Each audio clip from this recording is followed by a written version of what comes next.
প্রথমেই ক্লিয়ার করে দিই, এমন একটা ভিডিও ছেলেদের জন্য কিন্তু আসবে। সো ডোন্ট জাজ the video by its thumbnail. আরও কিছু কথা ক্লিয়ার করে নেওয়া দরকার। আজকের এই ভিডিওটা সম্পূর্ণ দেখার পর কিছু মানুষের হয়তো পছন্দ হবে, কিছু মানুষের হয়তো পছন্দ হবে না, কিন্তু সবাইকে আমি রিকোয়েস্ট করছি, করজোড়ে রিকোয়েস্ট করছি, ভিডিওটা সম্পূর্ণ দেখার পর তোমার যদি পছন্দ হয়, কেন পছন্দ হয়েছে নিচে কমেন্টে জানাতে ভুলবে না। এবং যে মানুষের পছন্দ হবে না সেই মানুষটিও প্লিজ কমেন্ট করে জানাবে যে কেন তোমার ভিডিওটি পছন্দ হচ্ছে না, because it's a controversial topic, কিছুটা হলেও কন্ট্রোভার্সিয়াল, তাই তো? আরও একটি কথা ক্লিয়ার করে নিতে চাই, সেটা হচ্ছে যে আজকের এই ভিডিওটা প্লিজ সম্পূর্ণ দেখবে। কেন? কারণ আজকের এই ভিডিওটা যেহেতু মেয়েদের জন্য, সেহেতু ম্যাক্সিমাম ক্ষেত্রে হয়তো অনেক ছেলে দেখবে। তো অনেক ছেলে দেখার পর যদি তারা ভিডিওটা অর্ধেক দেখে বা কিছু কথা শোনে কিছু কথা না শোনে, তাহলে তাদের মধ্যে অর্ধেক জ্ঞান যাবে, অর্ধেক কথা তারা শুনবে এবং তাদের মাইন্ডের মধ্যে মেয়েদের জন্য একটা জাজমেন্টাল অ্যাটিটিউড তৈরি হয়ে যাবে। এবং কিছু মেয়ে যারা আমাকে বিশ্বাস করে ভালোবাসে, তারাও হয়তো আমার অর্ধেক কথা শুনলে তাদের মধ্যেও কিছুটা নিজেদের জন্য জাজমেন্টাল অ্যাটিটিউড তৈরি হয়ে যেতে পারে। তাই অবশ্যই বলবো প্লিজ ভিডিওটা সম্পূর্ণ দেখবে, কারণ ভিডিওটা সম্পূর্ণ দেখলেই তুমি ক্লিয়ার হতে পারবে যে আমি অ্যাকচুয়ালি কি বলতে চাইছি। আদারওয়াইজ কিন্তু এমনটা হতেই পারে যে মেয়েদের জন্য নেগেটিভলি জাজমেন্টাল অ্যাটিটিউড তৈরি হবে এবং হতে পারে যে তোমাদের রিলেশনশিপের মধ্যেও খারাপ ইম্প্যাক্ট পড়বে। তাই প্লিজ ভিডিওটা সম্পূর্ণ দেখো। সম্পূর্ণ দেখার সাথে সাথে বোঝার চেষ্টা করো, কারণ এখানে সাইকোলজিক্যাল ডিসকাস হয়, এখানে রিয়েলিটি বেসিস ডিসকাস হয়, এখানে সমস্যার সমাধান হয়। ভিডিওটা তুমি ফেসবুক পেজে দেখে থাকলে অবশ্যই ফেসবুক পেজটাকে লাইক করে ফলো করে নাও। ভিডিওটা তুমি ইউটিউব চ্যানেলে দেখে থাকলে ইউটিউব চ্যানেলটাকে সাবস্ক্রাইব করে পাশে থাকা বেল আইকনকে প্রেস করে অল নোটিফিকেশনে ক্লিক করে দাও নেক্সট ভিডিও নোটিফিকেশন পাওয়ার জন্য, কারণ এখানে লাইফ এবং লাভ রিলেটেড প্রবলেমের সলিউশন পাওয়া যায়। সো ভিডিওটা শুরু করছি। দেখো, প্রথমে একটা কথা বলতে চাই, আজকের এই ভিডিওতে 3 ধরনের মেয়ে কথা বলবো। এখন অনেকেই হয়তো নিচে কমেন্ট এটাও বলে দেবে যে দাদা আমার তো গার্লফ্রেন্ডই নেই আর আমি ঠিক করেছি বিয়ে করব না। তোমাদের জন্য একটা কথা প্লিজ বলতে চাই, আমি প্লিজ একটু মাথায় রাখার চেষ্টা করো। এই পৃথিবীতে খুব কম মানুষই আছে যারা বিয়ে করবে না। হয়তো তারা ব্রহ্মচর্য পালন করছে এবং তারা সন্ন্যাসী হবে, এবং কিছু মানুষ যারা আজকে কমেন্টে বলবে হয়তো তাদের মধ্যে ম্যাক্সিমাম জনের বিয়ে হবে। ইয়েস, বিয়ে হবে, আজকে নয় কালকে, কালকে নয় পরশু, বিয়ে কিন্তু হবেই। সো ভিডিওটা দেখো। ভিডিওটা এই কারণেই দেখো কারণ একটা লাইফ পার্টনার তোমার জীবনে অনেক কিছু চেঞ্জেস আনতে পারে। তুমি একটা ভালো মেয়েকে বিয়ে করে আনলে সেই মেয়েটা তোমার জীবনটাকে আরো ভালো নিয়ে যেতে পারে, আর একটা খারাপ মেয়েকে বিয়ে করে আনলে সেই মেয়েটা খারাপের দিকেও তোমাকে ঠেলে দিতে পারে। তাই অবশ্যই এটা বোঝার চেষ্টা করো যে লাইফ পার্টনার জীবনে ম্যাটার করে। জীবনকে ভালো রাখতে গেলে, শান্তিপূর্ণভাবে জীবনকে উপভোগ করতে চাইলে অবশ্যই ভালো জীবনসঙ্গী বা সঙ্গিনীর দরকার। সো ভিডিওটা দেখো। ফার্স্ট, যেসব মেয়েদের প্রচুর বন্ধু বান্ধব আছে, দাঁড়াও জাজ করবে না, ভালো করে বোঝার চেষ্টা করো।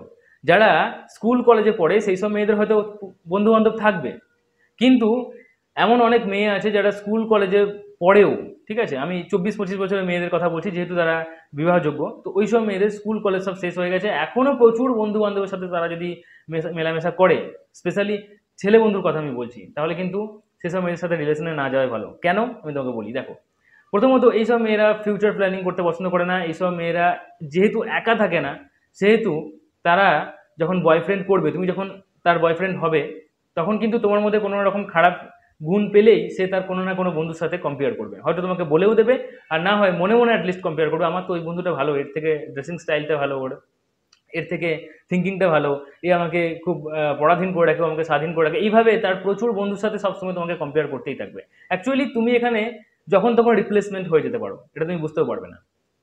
দেখা যাচ্ছে তোমার যখন খারাপ সময়, তখন সে তোমার সাথে মানে একসাথে না থেকে সে তার কোনো বন্ধুর সাথে রিলেশন শুরু করে দিয়েছে, হতেই পারে, এটা ম্যাক্সিমাম ক্ষেত্রে হয় এটা। আর যেসব মেয়েদের প্রচুর ছেলে বন্ধু থাকে, তারা ম্যাক্সিমাম ক্ষেত্রে ছেলেদের সাথেই একটা গ্রুপ আড্ডা, ক্যাফেতে বসে আড্ডা, এখানে ঘুরতে যাওয়া সেখানে ঘুরতে যাওয়া, এইসবগুলো লেগেই থাকে তাদের। তাই তারা জীবনে ফোকাস করতে পারে না। অ্যাকচুয়ালি 22, 23, 24, 25, 26 এই যে বছরটা বা এই যে বয়সটা, এই বয়সটা অ্যাকচুয়ালি নিজের ফিউচার প্ল্যান করার, নিজের জীবনকে মানে আরো সুন্দর করে তোলার জন্য এই বয়সটা, এই সময়টা, কিন্তু এরা ম্যাক্সিমাম টাইম ফালতু দিকে সময় কাটায়। এবং দেখা যাচ্ছে যে এই সব মেয়েদের চারিত্রিক কিছুটা দোষও থাকে, ঠিক আছে। এখন হয়তো অনেকেই বলবে যে ছেলেদের অনেক মেয়ে বন্ধু থাকে, কিন্তু আজকের এই ভিডিওটা শুধুমাত্র মেয়েদের জন্য, ছেলেদের জন্য ভিডিও আসবে, তার জন্য তুমি অপেক্ষা করে থাকো। তো যাদের প্রচুর বন্ধু বান্ধব থাকে, প্রচুর ছেলে বন্ধু থাকে, তাদের সাথে মেলামেশা না করাই বেটার, বা তাদের সাথে রিলেশনে না যাওয়াই বেটার।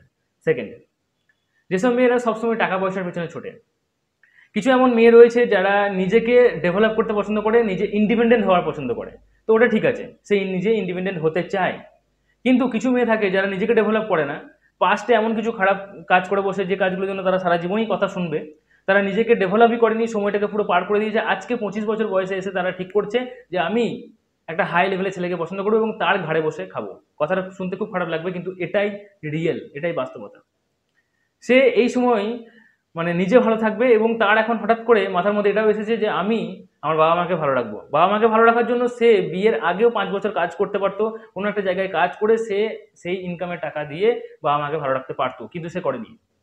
সে এখন ভালো ছেলে পটিয়ে সেই ছেলেটার টাকা দিয়ে বাবা মাকে ভালো রাখবে, নিজেকে ভালো রাখবে, নিজেকে হাই স্ট্যাটাসে নিয়ে যাবে। এইসব মেয়েদের থেকে যত দূরে থাকা যায় ততই ভালো।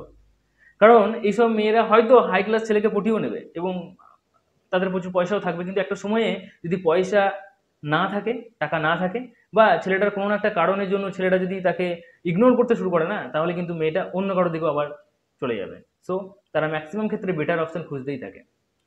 এর থেকে ওই মেয়েটি ভালো যে মেয়েটি নিজে ইন্ডিপেন্ডেন্ট হওয়ার চেষ্টা করছে, নিজে কাজ করছে, নিজেকে ডেভেলপ করার চেষ্টা করছে, সেই টাকা দিয়ে সে তার ফ্যামিলিকেও দেখেছে। হয়তো সে ন্যূনতম ইনকাম করে 2000, 3000, 4000, 5000 যাই না ইনকাম করে, সেই টাকা দিয়ে সে তার ফ্যামিলিকে দেখেছে, সেই টাকা দিয়ে সে তার বয়ফ্রেন্ডকেও হেল্প করেছে, সেই টাকা দিয়ে তার হাজব্যান্ডকেও হেল্প করার চেষ্টা করছে। সেই মেয়েটি যথেষ্ট ভালো, কিন্তু এই মেয়েগুলো কখনোই ভালো নয়। Third, so called feminist.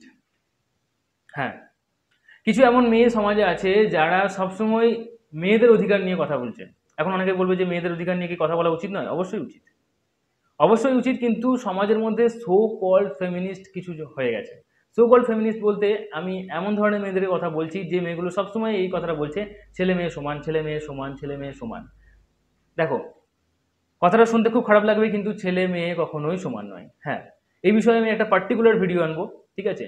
তবে একটু ক্লিয়ার করে দিই ছেলে মেয়ে কেন সমান নয়। ছেলেদের শারীরিক গঠন, মেয়েদের শারীরিক গঠন, ছেলেদের থিঙ্কিং, মেয়েদের থিঙ্কিং, সব কিছুই আলাদা। ইয়েস, বায়োলজিক্যালি, সাইকোলজিক্যালি দুটোই আলাদা, এবং ওই দুটোকে সমান জায়গায় নিয়ে আসার কোনো দরকারই নেই। ছেলে ছেলের জায়গায় ঠিক আছে, মেয়ে মেয়ের জায়গায় ঠিক আছে। অ্যাকচুয়ালি এই যে কথাটা ছেলে মেয়ে সমান, এটা ছড়ানো হয়েছিল সমাজে কিছু বুদ্ধিজীবী মানুষ, তারা ছড়িয়েছিল। কেন? কারণ মাঝে একবার মানুষের মাথায় এমন ঢুকে গেছিল যে যতক্ষণ না আমার একটি ছেলে সন্তান হচ্ছে ততক্ষণ আমি সন্তান নিয়েই যাব। হয়তো দেখা যাচ্ছে সেই মানুষটার প্রচুর সন্তান পালন করার বা লালন পালন করার ক্ষমতা নেই, কিন্তু তবুও সে 4টি 5টা 6টা সন্তান নিয়ে যাচ্ছে শুধুমাত্র একটি ছেলের আশায়। ছেলেকে এত গুরুত্ব দেওয়া দরকারই নেই, আমি তোমাকে বলছি, আমি ছেলে হয়ে কথাটা বলছি, ছেলেকে এতটা পরিমাণে গুরুত্ব দেওয়ার দরকার নেই।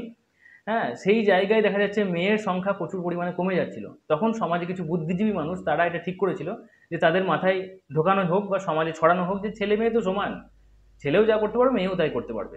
তো ওটা ভালোর জন্য ছড়ানো হয়েছিল, কিন্তু এই সো কল্ড ফেমিনিস্ট বা সো কল্ড এই মহিলাগুলো, এরা এই কথাটার দুরুপয়োগ করছে। এরা ছেলেদের মতো করে ড্রিঙ্ক করছে, ছেলেদের মতো করে স্মোকিং করছে, ছেলেদের মতো করে পার্টি করছে, রাত বেড়িতে বাড়ি ঢুকছে এবং মনে করছে যে আমি ছেলের মতো হয়ে গেছি এবং ছেলে মেয়ের সমান, কিন্তু এটা উচিত নয়। এখন অনেকে বলবে যে ছেলেরাই শুধু ড্রিঙ্ক করার ঠেকা নিয়ে রেখেছে। না, ড্রিঙ্ক করাটা কারোরই উচিত নয়, স্মোকিং করা কারোরই উচিত নয়। তবে হ্যাঁ, কিছু কাজ আছে যেগুলো ছেলে মেয়ে আলাদা আলাদা করলেই ভালো হয়। যেমন একটি ছেলে যদি রাত 2টোর সময় বাড়ি ফেরে ফাঁকা রাস্তা দিয়ে, তাকে কেউ ডিস্টার্ব হয়তো করবে না, কিন্তু একটি মেয়ে যদি রাত 2টোর সময় বাড়ি ফেরে, সেক্ষেত্রে তার প্রবলেম হতে পারে। সমাজে তার কথা ভেবেই তাকে এই বাঁধা ধরার মধ্যে রাখা হয়েছিল। কিন্তু সমাজে এই সো কল্ড ফেমিনিস্টরা, তারা নিজের স্বাধীনতার জন্য, নিজের মানে খারাপ কাজগুলো করার জন্যই তারা কিন্তু এই ছেলে মেয়ে সমান বা এই ফেমিনিজমটা ছড়িয়েছে, ঠিক আছে? আর এরা খুব ক্ষতিকারক জীবনের জন্য এবং সমাজের জন্য, খুব ক্ষতিকারক। তাই এদের থেকে যত দূরে থাকা যায় ততই ভালো। তবে হ্যাঁ, একটা কথা অবশ্যই বলবো, এই ছেলে মেয়ের সমান নয় কেন, এটা নিয়ে একটা পার্টিকুলার ভিডিও আসবে। ভিডিওটা প্লিজ সবাইকে দেখার জন্য অনুরোধ করবো। তার জন্য তোমাকে যেটা করতে হবে, এখনই চ্যানেলটি সাবস্ক্রাইব করে রাখতে হবে। অবশ্যই ছেলেদের ব্যাপারেও একটা ভিডিও আসছে, তার জন্য তোমাকে কিন্তু চ্যানেলটি সাবস্ক্রাইব করতে হবে। তাই এখনই চ্যানেলটি সাবস্ক্রাইব করে পাশে থাকা বেল আইকনটি প্রেস করে অল নোটিফিকেশনে ক্লিক করে দাও। এই বিষয়ে তোমার মতামত কি নিচে কমেন্টে জানাতে ভুলবে না। ভিডিওটি ভালো লাগলে অবশ্যই লাইক করে ভিডিওটি শেয়ার করে দাও হোয়াটসঅ্যাপ স্ট্যাটাসের মধ্যে, সেখান থেকেও কিছু মানুষ দেখবে এবং তাদের মতামত জানাবে। আজকের মধ্যে এটুকুই, tata, take care, thank you, ভালো থেকো, ভালো রেখো।